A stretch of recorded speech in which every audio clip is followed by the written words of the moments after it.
देखो हम लोग एक तरह से सी के फर्स्ट चैप्टर में आते हैं। या यूँ समझिए कि इस चैप्टर के बिना और सब जितने भी चैप्टर्स हैं पढ़ने में बहुत दिक्कत होगा, समझने में दिक्कत होगा। इसको फर्स्ट चैप्टर तो नहीं कर सकते, नहीं फिर भी इन सब चीज़ों को सीखना है तो सच पूछिए तो बहुत दिक्कत होगा समझने में, तो इसको समझना ज़रूरी है। तो आइए हम समझते हैं कि ये ऐसे इंटरव्यू पॉइंट ऑफ व्यू से बहुत इंपॉर्टेंट है। बहुत सारे सवाल इसमें आ सकते हैं इंटरव्यू पॉइंट ऑफ व्यू से, इंटरव्यू में भी। तो इंक्रीमेंट और डिक्रीमेंट दो चीज़ें हैं, दो होते हैं। तो दोनों के दो टाइप के इंक्रीमेंट, दो डिक्रीमेंट भी होते हैं। प्री होता है, एक पोस्ट होता है। देखिए प्री मतलब पहले प्लस कर दिया, फिर पोस्ट मतलब बाद में प्लस कर दिया, तो ये था। खैर एनीवे हम लोग मेन चीज़ पे आते हैं कि इन दोनों का डिफ़ॉल्ट इंक्रीमेंट 1 होता है। यानी कि अगर आई प्लस प्लस आपने कर दिया 1 देने की जरूरत खुद ब खुद 1 ले लेगा। हाँ, आपने आई प्लस करके यहाँ पर 2 लिख दिया तो उसका बात अलग है, तो वो अलग हो गया। लेकिन डिफ़ॉल्ट आपने कुछ नहीं दिया तो खुद ब खुद 1 ले लेगा, कुछ नहीं दिया तो डिफ़ॉल्ट 1 ले लेगा। क्यों ले लेगा भाई 1? तो इसका वजह ये है कि जब आप नंबर लाइन ड्रॉ कीजिएगा तो देखिए जो इंक्रीमेंट डिक्रीमेंट वो वेरिएबल पर अप्लीकेबल है और इंटीजर नंबर पर अप्लीकेबल है। तो नंबर वेरिएबल होना चाहिए और इंटीजर होना चाहिए, तभी वो अप्लाई हो सकता है, नहीं तो नहीं होगा। तो आप इंटीजर्स की लाइन खींचिए। जब आप इंटीजर की लाइन खींचते हैं तो 0 से 1 जाएगा, इंटीजर और नेचुरल नंबर्स। तो खैर नेचुरल नंबर तो इंटीजर का एक पार्ट है। तो 0 से 1, 1 से 2, 2 से 3, तो एक फाड़ना पड़ता है, एक इंटीजर का डिफरेंस है दोनों के बीच में। तो ऐसा हुआ डिफ़ॉल्ट वैल्यू 1 लेगा, क्योंकि एक इंटीजर से दूसरे इंटीजर पर तो नहीं जाएगा, ये ज़्यादा ज़्यादा इंक्रीमेंट होगा तो मिनिमम की इंक्रीमेंट 1 होगा, वही डिफ़ॉल्ट डलता है।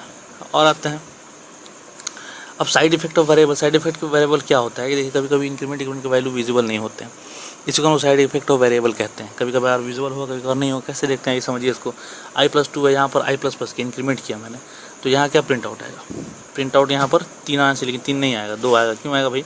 कि यहाँ पर आप देखिए 2 है, तो ये पोस्ट इंक्रीमेंट, प्री नहीं है। और पोस्ट के बारे में जान लीजिएगा, उसके इंक्रीमेंट का इफेक्ट उसके नेक्स्ट लाइन पर दिखता है, उस लाइन पर नहीं दिखता है, और जबकि प्री का उस लाइन पर दिख जाएगा।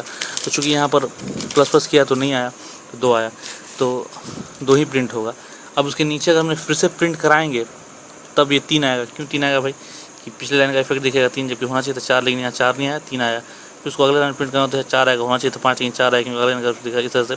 तो अगर मान लीजिए मैंने यहाँ पर तो प्रिंट करा दिया था, अगर i++ करा के प्रिंट करा के छोड़ दिया, नीचे कुछ लिखता ही नहीं, तो क्या हम i=3 हो चुका है? क्या 3 हम लोग कभी दिखता, विजिबल होता नहीं होता?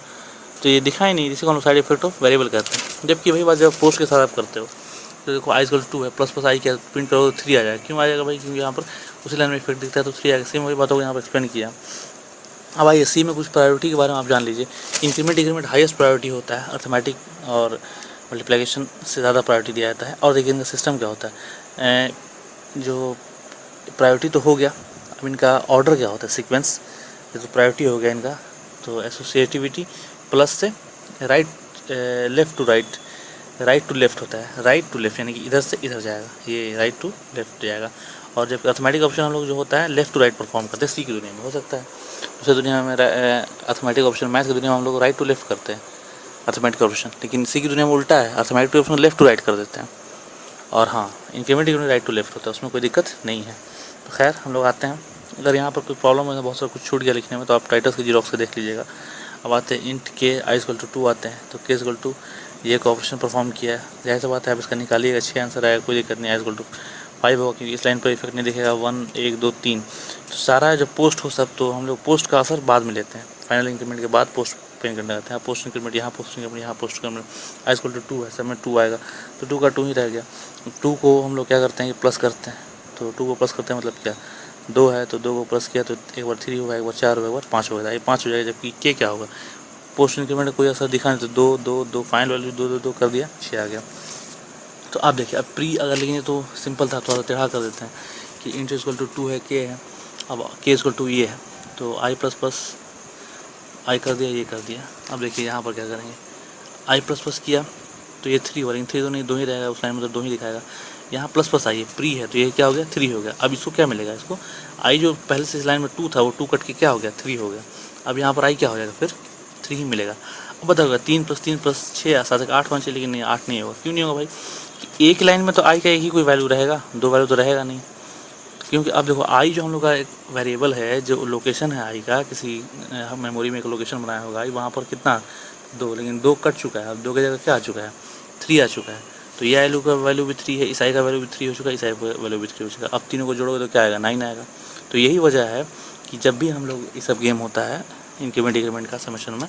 तो हम लोग पहले इंक्रीमेंट डिक्रीमेंट कहते हैं, राइट टू लेफ्ट गए और लेफ्ट जाकर जो फाइनल वैल्यू आई का आता है वो सब पे डिस्ट्रीब्यूट कर दिया। यही रीज़न डिस्ट्रीब्यूशन का ये है कि स्टोर हो चुका है 3, तो तीनों पे डिस्ट्रीब्यूट कर दिए और तीनों का समेशन कर देते हैं। समेशन करके आई इक्वल टू 3 आ गया। और आई इक्वल टू अब यहाँ पर क्या होगा भाई, तो यहाँ पर देखिए एक प्री इंक्रीमेंट हो चुका है, 2 पोस्ट इंक्रीमेंट बाकी हैं। आई वाले 3 है, एक बार 4 होगा और दूसरा पोस्ट इंक्रीमेंट 5 कर देगा तो आई इक्वल टू 5 हो जाएगा। तो ये वर्किंग रूल लिख दिया है। तो वर्किंग रूल क्या है कि जितने भी वैल्यू हैं सबको हम लोग सप्लाई करेंगे from right to left. Right to left हम देख लिया, इधर सप्लाई करेंगे वैल्यू, और जो फाइनल वैल्यू होगा direct the last value of all operation perform operation distribute करेंगे। फाइनल वैल्यू लास्ट वैल्यू यहाँ निकल गया सब पे डिस्ट्रीब्यूट करके तब ऑपरेशन परफॉर्म करेंगे। तो वो बात भी मैंने आपको बता दी है और क्यों करते हैं ये रीज़न मैंने बता दिया। तीसरा आता है give the increment at final time at last value if the post increment operator are available. इसका मतलब क्या है कि पोस्ट वाले जितने भी इंक्रीमेंट हैं वो काउंट करके रखो। जैसे हम यहाँ काउंट कर लेते 1 और 2 पोस्ट इंक्रीमेंट काउंट करके रखे रहो। आई का वैल्यू फाइनली 3 आया, अब 3 आया तो अब उसके बाद उसमें इंक्रीमेंट करो, 4 और 1 5 कर दो। अगले लाइन में अगर कहीं आगे प्रिंट रहा हो तो 5 प्रिंट करना है, बस ये ध्यान रखना है। तो उस पर कुछ एग्जांपल्स उन्होंने दे दिए हैं। आई का वैल्यू इतना लिया है, यहाँ के का वैल्यू पूछा है, सीधे आई में तीनों प्री इंक्रीमेंट है तो यहाँ 3 से 4, 2 से 3, 3 से 4, 4 से 5 हुआ, 5 को डिस्ट्रीब्यूट कर देंगे, पंक्तियाँ हैं। के इक्वल टू 15 आएगा जबकि आई इक्वल टू 5 है क्योंकि कोई पोस्ट नहीं है। यहाँ देखो आई प्लस प्लस किया, प्लस आई किया, आई प्लस प्लस किया तो आई प्लस प्लस किया, पोस्ट इंक्रीमेंट 2 का 2 ही रहेगा। यहाँ तो सिर्फ आई है तो 2 ही रहेगा इसका वैल्यू। यहाँ प्लस 2 2 यानी फाइनल वैल्यू 2 आया तो 2 2 2 तीनों डिस्ट्रीब्यूट कर के इक्वल टू 6 आएगा। तो आगे हम लोग बढ़ते हैं। तो यहाँ पर देखिए क्या किया, 2 होगा तो जैसे पता चलेंगे आई का वैल्यू क्या होगा। 2 पोस्ट इंक्रीमेंट हुए हैं तो आई इक्वल टू 2 पे हम लोग क्या करेंगे 3 और एक 4 है तो आई इक्वल टू 4 हो जाएगा और के इक्वल टू 6 हो जाएगा। इस तरह और भी बहुत सारे एग्जांपल्स हैं, आप टाइटस के नोट्स में देख लीजिए, बेहतर रहेगा इसमें देखने से, इसमें सब कुछ लिखा हुआ है। और प्री पोस्ट पे काफ़ी क्वेश्चंस दिए गए हैं टाइटस के नोट्स में और इजी क्वेश्चंस हैं, तो आप देखिएगा, सब समझ लीजिएगा, कहीं कोई दिक्कत नहीं होगी। एक क्वेश्चन मैं और आपको करा देता हूँ। इस एक क्वेश्चन में क्या किया है, क्या देखिए यहाँ प्लस आई किया है, यहाँ आई प्लस प्लस किया प्री इंक्रीमेंट। तो प्लस आई का क्या मतलब है, नॉर्मल सी बात है दोस्त। प्लस आई मतलब क्या, किसी भी नंबर का आगे प्लस तो रहता ही है, चाहे नेचुरल नंबर हो कुछ भी रहो। तो आई इक्वल टू यहाँ क्या है 2 है तो प्लस टू मतलब क्या 2 ही तो है, कुछ और नहीं है। देखिए प्लस 2 बराबर क्या होगा 2 तो होगा, इसका मतलब यहाँ कोई दिक्कत नहीं है, यानी यहाँ आई है, यानी plus I is equals to होता है किसके, प्लस आई के बराबर, सिर्फ आई के बराबर हो जाएगा प्लस आई। तो ये बहुत इंपॉर्टेंट बात है, ध्यान रखिए। अब यहाँ पर चूँकि 2 का रहा, यहाँ प्री हुआ तो 3 हो गया और यहाँ क्या है पोस्ट तो 3 रहेगा, 3 3 3 यानी 9 आंसर आएगा। के इक्वल टू 9 होगा जबकि आई इक्वल टू क्या हो जाएगा, एक प्री इंक्रीमेंट हुआ है तो 3 हो चुका है, पोस्ट होगा तो क्या होगा एक बचा हुआ है तो वो 4 हो जाएगा। आई इक्वल टू 4 और के इक्वल टू 9, बहुत आसान था। के इक्वल टू 9, के इक्वल टू देखिए 9 लिखा हुआ है, आई इक्वल टू 4 लिखा हुआ है। अगले में भी आराम से आप समझ सकते हैं। तो इस तरह के कुछ क्वेश्चन थे, यहाँ भी दिए हुए हैं, यहाँ भी दिए हुए, तो समझ लीजिए। बस इस वाले क्वेश्चन में थोड़ा सा फ़र्क किया है, आई इक्वल टू कर दिया तो देखिए यहाँ आई प्लस प्लस क्या हुआ 2 रहा, आई प्लस प्लस 2, आई प्लस प्लस 2 तो आई बराबर क्या हो गया, यहाँ पर आई इक्वल टू ही है तो आई बराबर क्या होगा, दोनों का सम 6 हो गया। अब 6 में 3 पोस्ट इंक्रीमेंट बाकी हुए, थर्ड लॉ को देखिए, यहाँ थर्ड लॉ का इस्तेमाल किया तो 3 जो पोस्ट इंक्रीमेंट बाकी है उनको लगाएगा। तो 6 के साथ 7 एक 8, 8 एक 9, जब प्रिंट करेगा तो 9 निकल जाएगा, ये चीज़ हुआ। अब इस तरह एक और आई का क्वेश्चन है, ये भी आप देख लीजिएगा, बहुत आसान है। ये 11 कैसे हुआ आप सोचिएगा। देखिए आई इक्वल टू 2 था तो पहले प्री पोस्ट इंक्रीमेंट तो 2 का 2 ही रहा, फिर प्री 3 हो गया, इसको दिया 3 3 6 3 का 9 डिस्ट्रीब्यूट करके 2 पोस्ट इंक्रीमेंट बाकी है तो 2 को 9 इसके 10 है, 10 एक 11 हो जाएगा। ये क्वेश्चन है, देखिए ये बहुत आसान है। एक्स प्लस प्लस है, प्लस प्लस वाई है तो एक्स इक्वल टू 2 है, वाई इक्वल टू 4 है, 3 था तब 4 हो गया, प्री इंक्रीमेंट हुआ है, या पोस्ट तो 2 का 2 ही रहेगा। अब एक्स इक्वल टू क्या होगा, टोटल 6 आ जाएगा। 6 में अभी एक पोस्ट इंक्रीमेंट किया तो इक्वल टू क्या हो जाएगा 7 हो गया, लेकिन 7 हो गया तो हो गया। अब यहाँ फिर प्री इंक्रीमेंट 7 से क्या हो जाएगा 8 हो जाएगा, और वाई जो 4 था तो 4 ही रहेगा, 8 4 12 होगा, ठीक है। तो 8 4 12 हो गया, लेकिन वाई में भी एक और प्री इंक्रीमेंट करना, पोस्ट इंक्रीमेंट बाकी तो 12 1 13 हो जाएगा। तो यहाँ X equal to 8, Y equal to 13, 21 हो जाएगा, आंसर 21 आएगा। तो बहुत सिंपल है। और कुछ बुनियादी चीज़ों को आप ध्यान में रखिए कि +2 तो होता है, अगर 2 के बाद कोई प्लस कर दे तो एरर हो जाएगा, तो इस चीज़ को ध्यान में रखिएगा। अब देखिए इसमें ब्रेकिंग वाले लॉ पर हम लोग आते हैं। ये तो बात हो गई इनकी कि कैसे बढ़ाया जाएगा। इनके बाद हम लोग आते हैं ब्रेक करने पर। ब्रेक करने वाले में क्या सिस्टम है, उससे पहले मैं आपको बता दूं कि अगर प्रिंटफ आता है तो क्या सिस्टम है। प्रिंटफ को समझ लीजिए पहले। देखिए यहाँ पर मैंने एक प्रिंटफ किया, यहाँ %d कर दिया और 3 चीज़ों को डाल दिया। आपसे पूछूंगा तो क्या, प्रिंटफ में गेम थोड़ा बदल जाता है दोस्त, प्रिंटफ को ध्यान रखिए, उसमें गेम थोड़ा सा बदल जाता है। अभी तक हमने जो पढ़ा एसोसिएशन हम लोग राइट टू लेफ्ट करते थे, लेकिन जब प्रिंटफ के अंदर ऐसा केस आए तो हम लोग लेफ्ट टू राइट जाएंगे, लेफ्ट टू राइट, क्योंकि आउटपुट लेफ्ट टू राइट निकलता है। तो जब प्रिंटफ पे तुम जाओगे तो i प्लस प्लस है, प्लस प्लस प्लस प्लस, तो ये जो ये कॉमा होता है, कॉमा लाइन ब्रेक, लाइन टूट गया तो हम लेफ्ट से तोड़ना शुरू करेंगे। तो पहले ये वाला को यहाँ रखा, फिर ये वाला को सॉरी हाँ, ब्रेकिंग जब होगा तो इसमें भी वही बात है जैसे पहले था वैसे ही राइट टू लेफ्ट ही रहेगा, इसमें कोई बदलाव नहीं हुआ। सॉरी मैंने गलती से बोल दिया था left right, right to left ही रहेगा, राइट से लेफ्ट की तरह आपको बढ़ना है, राइट से लेफ्ट बढ़िया आराम से, कोई दिक्कत नहीं है। तो पहले इसको किया, लाइन ब्रेक करेंगे तो ये क्या हो जाएगा, पोस्ट 2 का 2 ही रहेगा, ये प्लस प्लस आई। तो जब प्लस प्लस आई हुआ है तो 2 का एक्सपेक्ट नेक्स्ट लाइन में दिखेगा, तो 2 की जगह क्या हो चुका है, ये 3 हो चुका है। जब प्लस प्लस आई करिएगा तो 3 की जगह क्या आ जाएगा, 4 आउटपुट देगा। अब देखिए इस लेवल लास्ट में जाए थे इस पर तो 4, तो पोस्ट है तो 4 ही रहेगा, कोई दिक्कत नहीं। लेकिन आउटपुट जो प्रिंट होता है वो लेफ़्ट टू राइट होता है। समेशन जैसे पहले होता था राइट टू लेफ्ट, वैसे यहाँ भी होगा प्री में मिला राइट टू लेफ्ट, लेकिन आउटपुट ऐसे निकलेगा, इधर से 4 4 2 निकलेगा। पहला आउटपुट 4 मिलेगा, ये अगला आउटपुट फिर 4, फिर लास्ट में ये 2 मिलेगा। इसी बात को इस एग्जांपल में और इन्होंने क्लियर किया है। तो लाइन ब्रेक होगा तो राइट टू लेफ्ट पहला लाइन ये ब्रेक होगा, तुरंत 3 कर दिया, 3 से फिर क्या हो गया, 4 हो गया, और 4 से ये भी 4 ही रहेगा, क्योंकि इसमें 5 आएगा तो दिखेगा नहीं अगला लाइन में। तो प्रिंट क्या निकलेगा, पहले निकलेगा हम लोग का 4, फिर लास्ट में 3 दिखेगा हम लोग को, क्योंकि प्रिंट जो होता है हमेशा लेफ़्ट टू राइट की तरफ भागता है, ये ध्यान में रखिएगा। तो बहुत ईजी है। अब यहाँ कुछ ब्रेकिंग के रूल समझाए हैं सर ने, तो यही बात है। तो हमसे याद है कि कोमा होता है न्यू लेक्स सेपरेशन। तो अगर आंसर बोल दिएगा तो फिर लॉजिक पूछा तो लॉजिक आप ऐसे ब्रेक कर दीजिएगा, 3 तो दिखा दीजिए उसका, लॉजिक भी क्लियर हो जाएगा उसका। अब एक चीज़ और आता है कि आपसे पूछेगा ब्रेकिंग के लिए तो कैसे ब्रेक होता है भाई। तो टाइटस का नोट्स ही देखिएगा, टाइटस में ज़्यादा क्वेश्चन कराए हैं सर ने, इसमें बहुत कम कराए हैं और उदाहरण भी कम है, तो वो बेहतर है, उसको ज़रूर देख लीजिए, इंपॉर्टेंट है। खैर हम लोग आते हैं k इक्वल टू, यहाँ देखिए बीच में सम का फंडा देख लीजिए।